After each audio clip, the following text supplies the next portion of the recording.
This is Radio Free Hillsdale, 101.7 FM. I'm Scott Bertram, and with me today is State Senator Mike Shirkey. Find him at senatormikeshirkey.com, also the Senate Majority Leader in Michigan. Senator, thanks for joining us. Good morning, Scott.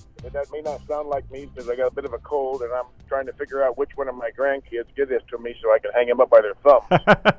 You know, everyone is a little ill, I think, at this point of the year. It happens at the college, too. Usually you had about a 2 or 3 week period where it just runs through everybody, students, professors alike. So it's around that time of the year. Yeah.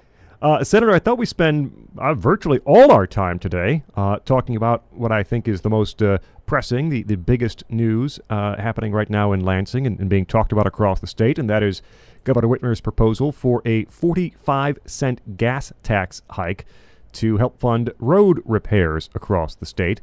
Now, this proposal, Senator, she was asked about it on the campaign trail before she was elected, and Bill Schuette said, you want to raise the gas tax by 20 cents. And she said, that's ridiculous. I'd never do that, paraphrasing, of course.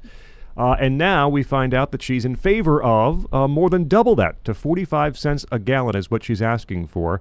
And she explains by saying, well, now she looked at all the alternatives, and this is the best one. In your mind, is this the best alternative? This is an unqualified no. This is not the best alternative. I'll give my governor credit for being bold. I'll give everybody credit for having the privilege to be able to change their mind once they find out new information. Of course, you and I both know that she would not have been elected. Right. She's been campaigning on a 45-cent increase or even a 20-cent increase on gas tax. But that's politics. Let's stay on policy.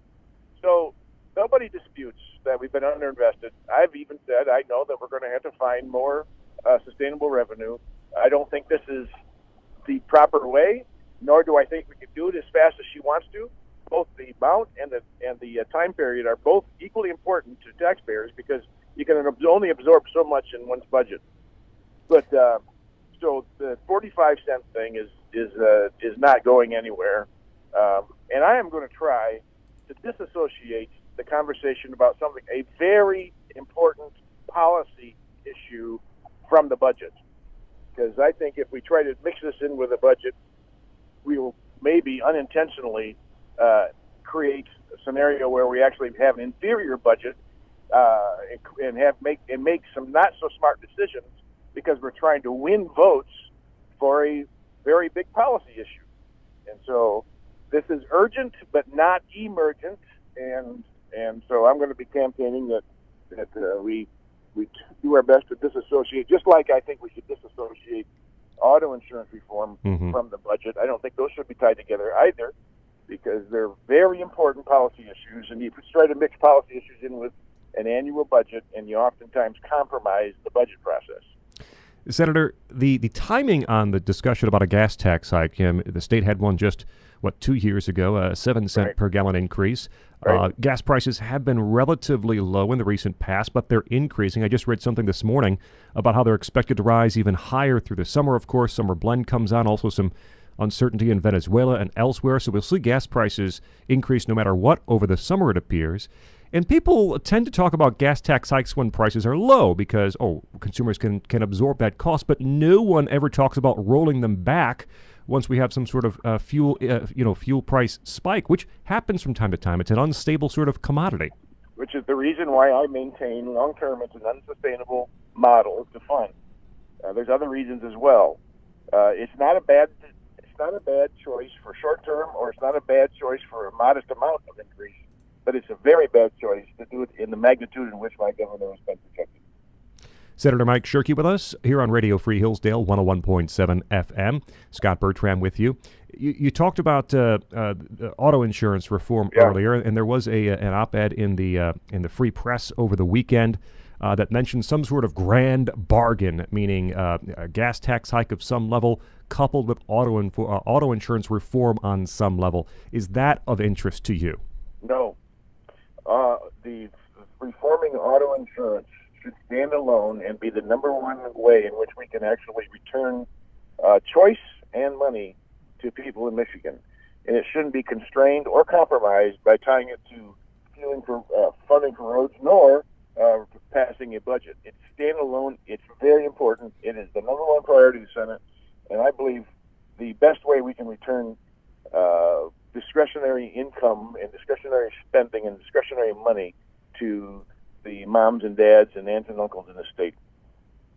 Now, there was a story I read a couple of days ago that discussed you and the House Republican Speaker perhaps working on a proposal to obviously reform the auto insurance policies in the state and the no-fault car insurance, and perhaps find savings there not just for citizens, but also find savings there to redirect toward the roads. How would that work? It's not clear how that would work because they're two different funding buckets. My primary point, Scott, this is really important, and the media doesn't often pick it up, is that I'm just saying philosophically and practically, I believe we have to prove to people that we can actually complete a reform and save them money before we ask them to spend more money. Mm-hmm. Now, some have tried to couple those together and say it's a grand bargain, and I think it's, it could be a bargain, but I'm not requiring it to be so because they each on their own are important enough to stand on their own. Now, as we know what the governor's proposal is. Do you think that her proposal will get a vote at some point? Just meaning we'll put people on the record to say no, we oppose this, or is it likely to kind of die in committee, so to speak? Full transparency here. That is being discussed. It's mostly a political move. That's not my first. That's not my first preference because it doesn't get anything done other than put people on record. Mm-hmm. But if it kind of depends on how the negotiation process moves forward. If people aren't negotiating in good faith, then that is definitely an option to consider. But it really, quite frankly, everybody needs to know it's mostly a political gesture. Now, the governor's priority clearly is to fix the roads, as she said on the campaign trail. That's your number one priority. You have made it clear in our conversations and elsewhere that auto insurance reform really needs to be number one on the agenda. Correct. With divided government in Lansing, do you see a path forward? Do you see a way to get to please both parties at some time during this year? Yes, I think we can. Our target is to send a auto insurance reform package to my governor before summer break, and then of course the budget hopefully will be mostly done by that time, and then we'll continue working for the rest of the year on finding a sustainable, common sense, practical way to come up with perpetual, renewable, sustainable funds for roads. And it may include as part of the entire package a small additional tweak in gas price taxes. But that cannot be the primary part of it because it's counterintuitive, and it will actually cause the market to go the other direction quicker, sooner rather than later, and we'll end up back at the trough, 3-4 years from now, saying, "Oops, the revenue isn't coming in as we expected. We got to do something else."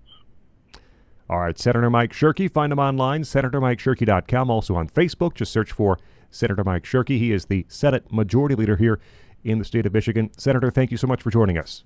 Thank you, Scott. Have a great day, sir. That's Senator